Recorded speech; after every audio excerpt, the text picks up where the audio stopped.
السلام عليكم ورحمة الله وبركاته وثنين جنو دكتور عبد السين كيسن كما جموف جالتم توتا إلمان أرمو هردف توتا يوتيوبي كيا ماتي كيا تأو كيسن إفغانتو ما سنين جنو ورش سبسكرايب قد أجرتنو يدو كان بايتا كو ججباتني جرتو لايك قد شورتي odeeffannoo qaqqabatamaa waan dhugaa qofittii waan isin itti maa jirruuf har'ammoo waan gaariidhaa fi waan gammachiisaa boonsaa ta'e isiniin himna jechuudha. Jalqaba irratti wanti nuti irraa dubbannu Daraartuu Tulluu maal gootee nu boonsitee ittaansuudhaan hidhamtoonni keenyaa fi mariin biyyaalessaa maalitti ba'e kan jedhu irraa dubbachuu dhufne warri maatii kiyyan ta'in warra Abdusseen beekne Abdussee baraatii sabskiraayib laayik gochuun nu hordofaa warri duraan nu wajjin turtan silaa laayikii keessan hin dagattanuu galatoomaa isiniin jedha ulfaadha ol kaane. Wanti na gammachiisu garuu akkuma ilaaltanii laayikii godhaa jirtu kaladamu'a har'a waahii artiistii keenya yookiin maal jennee waamna artiistii maal maqaan kun itti xiqqaata dhugaan isiniin jedha atleet komaander yoo jedhanii nuyi maal jedhanii waamani maqaa addii kana Daraartuu Tulluu kibarelleen nama akkanatti yeroo namni dhabame ሰው በጠፋበት ዘመን ሰው ሆነሽ ስለተገኘሽ እናመሰግንሻለን የኔ ቆንጆ ደራርቱ ቱሉ ነመ ዱጋ የሮ ነምኒ ዳበመት የሮ ሁንዲሲ አባ ገራታቴ ድምትት አቲ ነመታቴ አርገሙ ከት ጊዜሜ ቀረደ ደብኔ ጀቹዳ ገለቶም ገለቶም ሁንዲ ከዘን ወሪ ወንቲ ደራርቱ ቱሉ ሃሰፍተ ኢስን ገመቺሴ ቪዲዮ ከነ ላይክ ጎዲቲ አከነም ንብራ ደገፈቴ ዋይ ደራርቱ ከነ ጥየፈቴ ደቀ በረፈመሲ ቪዲዮ ሲ ደገፈቱ ጎዳ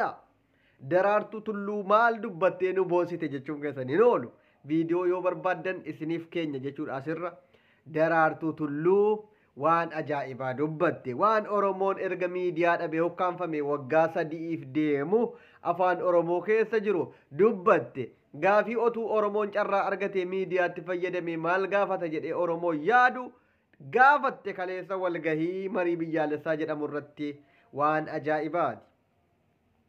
Gaafii fi ofii kootiif akkam barreeffamarraa akkam viidiyoo dhaggeeffadhetti isiniif himaa viidiyoo illee isiniif maxxansina jechuun maal jettee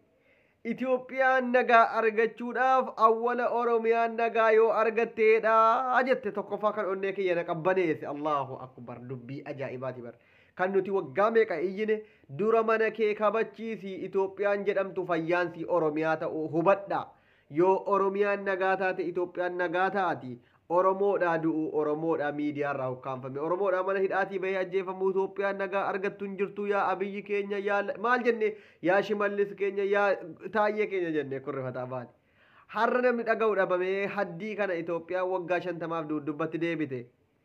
akkuma gaafa dhufanii awwala aangoo qabatanu Itoophiyaan wada qadmoo keffitoo hin mallisaa taalleen jedhame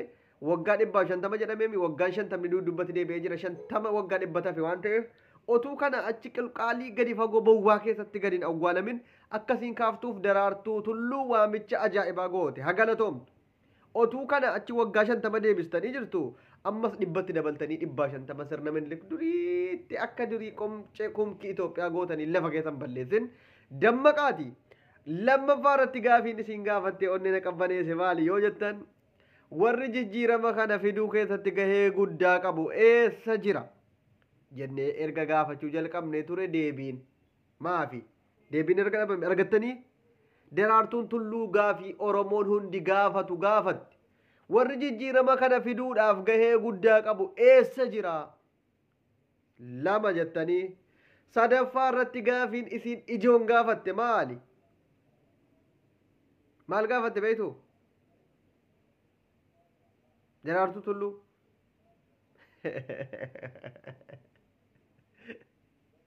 Oromoon kutaa Arsiidha kan Jimmaadha maal rakkate maal dallane akka Oromoon dallane asirraa hubadha artiistii yookiin atleetii keenya komaander Daraartuu Tulluu gaafii ajaa'iba Oromoon miiliyoonni 60 si galateeffatee jira harka kana harka isaa ol kaasee Daraartuu tiyya kabajamtu dhugaasiin jedha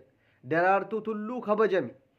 Oromoon Jimmaa maal dallane Oromoon Wallaggaa maal dallane Oromoon Arsii maal dallane jedhanii maaliif gaafachuu dhiisanii jette sadinaa jettanii arfaffaa irratti gaafii ajaa'ibaati kan isin dubbatte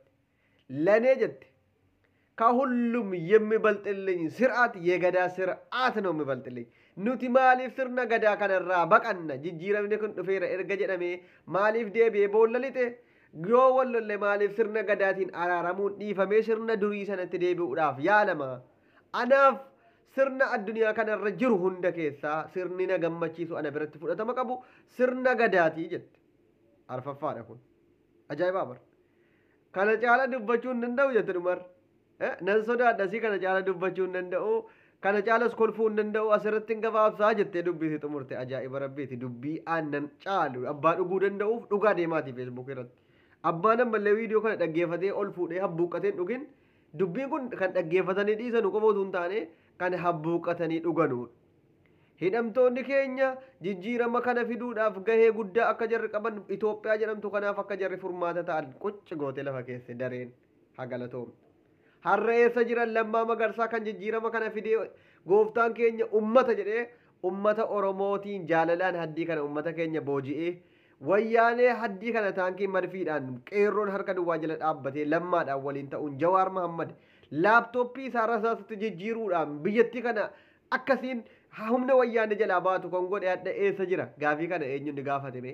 artiistota keessaa eenyu gaafatte abbaa garaa taate hundisii mootummaa jala fiidi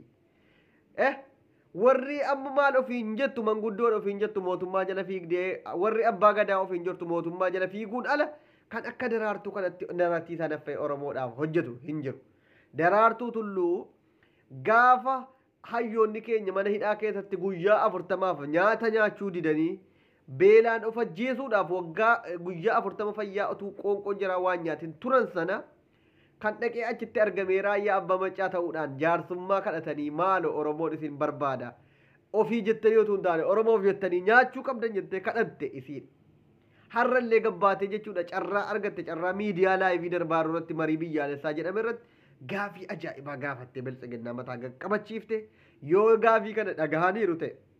Oromoon Jimmaa maal dallane jedhanii yoo of yaadataniiru ta'e akka Oromoon dallane baranii